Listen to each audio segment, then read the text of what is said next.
Hello, welcome you all again on my YouTube channel. This is Ashutosh Dwivedi. Dear students, today we will discuss a very simple topic that is change of states. Right? बच्चों आज हम लोग बहुत simple से topic को discussion करने वाले हैं. टॉपिक का नाम है चेंज ऑफ स्टेट्स. जैसे बच्चों हम लोग सभी लोग जानते हैं कि हमारे पास जो भी मैटर होता है that have of 3 states. Right, उसके पास 3 स्टेट्स होते हैं. सॉलिड हो सकता है, लिक्विड हो सकता है, गैसेस हो सकता है, जिसको हम लोग वेपर बोलते हैं. राइट, ये बच्चों किस तरीके से हमारा जो स्टेट है सॉलिड से लिक्विड में चेंज होगा, लिक्विड से गैसेज में चेंज होगा, तो बहुत सारे छोटे छोटे टेक्निकल टर्म्स आते हैं, है ना, which may be ask in your exam. तो आज बच्चों हम लोग बात करते हैं कि किस तरीके से हमारा स्टेट एक स्टेट से दूसरे में चेंज होगा, और जो टर्म्स रिलेटिव टर्म्स आते हैं उनको हम लोग कैसे डिफाइन करेंगे, कैसे हम लोग उनको समझते हैं. Okay, let's start. Basically there are 3 states of matter. हम सभी लोग जानते हैं, छोटी क्लासेस से हम लोग पढ़ते आ रहे हैं कि हमारे पास 3 स्टेट्स होते हैं, solid, liquid and gases.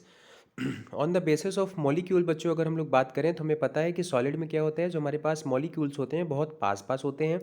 Inter molecular force जो होता है उनका बहुत नज़दीक होता है, बहुत ज़्यादा होता है, इसीलिए सॉलिड का शेप और साइज जो होता है वो फिक्स होता है, डेफिनिट होता है. राइट, लिक्विड की बात करते हैं बच्चों, तो लिक्विड में क्या होता है, जो उनके मॉलिक्यूल्स होते हैं वो दूर दूर होते हैं, उतना बाउंडेड नहीं होते हैं, जिसकी वजह से जो लिक्विड का शेप और साइज होता है वो फिक्स नहीं होता है, बट उसका वॉल्यूम जो होता है वो फिक्स होता है. राइट, अगर हम लोग बच्चों गैस की बात करते हैं तो in case of gas the molecules is not so strongly bounded. ज़्यादा वो बाउंडेड नहीं होते हैं, वो दूर दूर होते हैं, जिसकी वजह से बच्चों क्या होता है कि गैस में ना तो शेप और साइज फिक्स होता है, ना तो उनका वॉल्यूम फिक्स होता है. राइट, ये चीज़ें बच्चों हम लोग छोटी क्लासेस से पढ़ते आ रहे हैं. आगे देखते हैं बच्चों, next one, change of states. अब बच्चों अगर हम लोग स्टेट के चेंज की बात करते हैं तो बेसिकली सपोज करो हमारे पास एक एग्जांपल लेते हैं, हमारे पास कोई आइस है. अगर हमें आइस को कन्वर्ट करना है गैसेस में तो क्या करेंगे, सबसे पहले आइस को हम लोग क्या करेंगे, सॉलिड स्टेट में होगा, उसको हम लोग लिक्विड में चेंज करेंगे, लिक्विड के बाद फिर फर्दर हम लोग क्या करते हैं, गैस में चेंज कर लेते हैं. राइट, अब बच्चों ये प्रोसेस देखिए आपको दिखाई दे रहा है, बहुत ईजी वे में हम लोग इसको समझने की कोशिश करते हैं कि अगर सॉलिड से लिक्विड में चेंज होगा बच्चों तो उसको हम लोग उस प्रोसेस को क्या बोलेंगे, मेल्टिंग. और अगर लिक्विड से सॉलिड में चेंज होता है तो उसको हम लोग क्या बोलते हैं, फ्रीजिंग. है ना, दैट मीन्स मेल्टिंग और फ्रीजिंग एक दूसरे के अपोजिट वर्ड्स हैं, अपोजिट प्रोसेस हैं. राइट, इन सिमिलर मैनर अगर कोई लिक्विड हमारा गैस में चेंज होगा तो उसको हम लोग क्या बोलेंगे बच्चों, इवोपरेशन. राइट, और अगर गैस लिक्विड में चेंज होगा तो उसको हम लोग क्या बोलेंगे, कंडेंसेशन. राइट, नेक्स्ट अगर हम लोग बात करते हैं बच्चों सॉलिड से गैस में, अगर हम लोग सॉलिड से गैस की अगर बात करते हैं तो उसको हम लोग बोलते हैं सब्लिमेशन.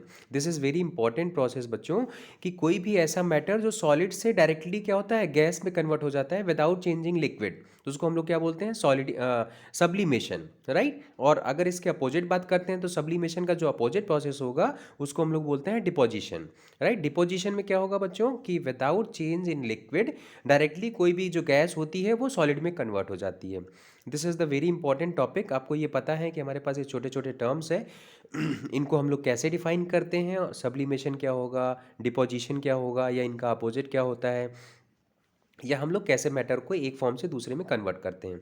राइट, आई होप यहाँ तक आपको क्लियर हो गया होगा. नेक्स्ट स्लाइड में बच्चों अगर हम लोग आगे बढ़ते हैं तो ये हम लोग मॉलिक्यूल्स के थ्रू और अच्छे से देख सकते हैं कि basically change of state of matter की अगर हम लोग बात करते हैं तो वी हैव ऑलरेडी डिस्कस कि अगर हमारे पास मेल्टिंग होगा, फ्रीजिंग होगा, सब्लिमेशन, डिपोजिशन, है ना, इवोपरेशन या कंडेंसेशन की बात करते हैं, तो किस तरीके से क्या क्या प्रोसेस होगा जिसकी वजह से सॉलिड से लिक्विड में, लिक्विड से गैस में, गैस से सॉलिड में, इस तरीके से आपस में जो चेंजेस होते हैं एक स्टेट से दूसरे स्टेट में वो कैसे होता है, और जो नए नए टर्म्स निकलते हैं उनको हम लोग कैसे डिफाइन करते हैं, कौन सा प्रोसेस किस में यूज़ होता है, कौन सा स्टेट किस में कन्वर्ट होता है. राइट, तो बहुत इजी वे में हम लोग इसको समझ सकते हैं बच्चों, आपको डायग्राम के थ्रू समझ में आ रहा होगा. चलिए नेक्स्ट स्लाइड में चलते हैं.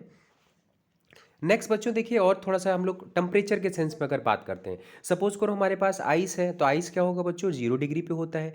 फिर 0 डिग्री से अगर हम लोग लिक्विड में कन्वर्ट करेंगे, फिर लिक्विड से हम लोग वेपर में कन्वर्ट करते हैं, तो हमें पता है कि पहले आइस क्या होगा, अगर आइस को हमें वेपर के फॉर्म में कन्वर्ट करना है, गैस के फॉर्म में कन्वर्ट करना है, तो हमें क्या करना पड़ेगा, सबसे पहले ice will convert into liquid, है ना, लिक्विड में चेंज होगा. देन अगर हम लोग लिक्विड को हीट अप करेंगे तो क्या होगा, वो गैस में कन्वर्ट हो जाएगा.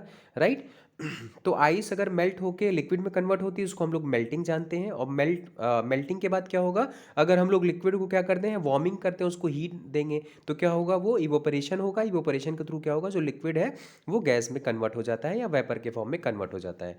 इसके रिवर्स में अगर बच्चों हम लोग बात करते हैं तो हमारे पास गैस है। गैस को अगर हम लोग कंडेंसेट करेंगे लिक्विड में कन्वर्ट हो जाएगा। लिक्विड को अगर कूल करते हैं तो हमारे पास जो कोल्ड लिक्विड में कन्वर्ट हो जाएगा। उसको अगेन अगर हम लोग कूलिंग करेंगे या फ्रीजिंग करेंगे then it can convert into ice, right. This is on the basis of temperature. हमें पता है कि मेल्टिंग पॉइंट अगर हम लोग आइस की बात करते हैं तो 0 डिग्री पे आइस बन जाती है, और 0 डिग्री से हम लोग इंक्रीज करते हैं देन आइस विल मेल्ट हो जाएगी। और एट 100 पे क्या होता है बच्चों, इसका बॉइलिंग पॉइंट ऑफ वाटर होता है जो बॉयल करके स्टीम में या गैसेज में कन्वर्ट होने लगता है। तो इस तरीके से हम लोग क्या करते हैं, आइस को लिक्विड में, लिक्विड को गैस में कन्वर्ट कर सकते हैं, राइट। Is it clear? चलिए नेक्स्ट स्लाइड पे आते हैं बच्चों। बच्चों एक लास्ट टॉपिक आता है जो हम लोग बात करते हैं ट्रिपल पॉइंट की। तो ट्रिपल पॉइंट क्या हो गया बच्चों, जहाँ पे कोई ना कोई तीन चीज़ें आपस में मीट करती हैं। तो अभी हम लोगों ने प्रोसेस पढ़ा कि we have 3 type of states, solid, liquid and gases. तो on the basis of states अगर हम लोग बच्चों टेम्परेचर और प्रेशर की बात करते हैं तो अगर एक्स एक्सेस पे हम लोग टेम्परेचर ले लें, वाई एक्सेस पे प्रेशर ले लेते हैं, राइट। अगर हम लोग एक ग्राफ बनाते हैं तो हमें पता है कि सब्लिमेशन ग्राफ एक बनेगा, दूसरा बॉइलिंग ग्राफ बनेगा, तीसरा सॉलिडिफिकेशन ग्राफ बनता है, राइट। सॉलिडिफिकेशन क्या हो गया कि जो हमारे पास सॉलिड में कन्वर्ट होगा। सब्लिमेशन क्या हो गया बच्चों, तो गैस से हमारा सीधे सॉलिड में बन रहा था या सॉलिड से हमारा गैस में कन्वर्ट होता है।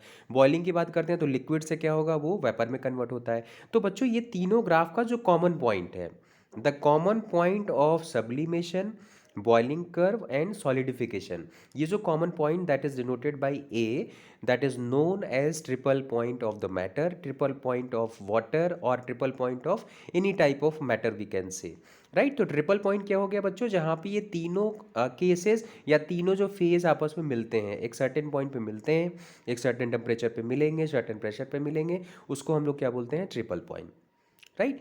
तो बच्चों in this way we can easily understand states of matter, किस तरीके से स्टेट्स ऑफ मैटर में कन्वर्जन होता है, what is triple point, how we can define these technical terms in a very very simplest manner.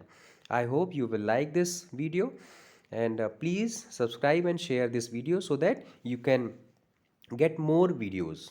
Thank you. Thank you for watching.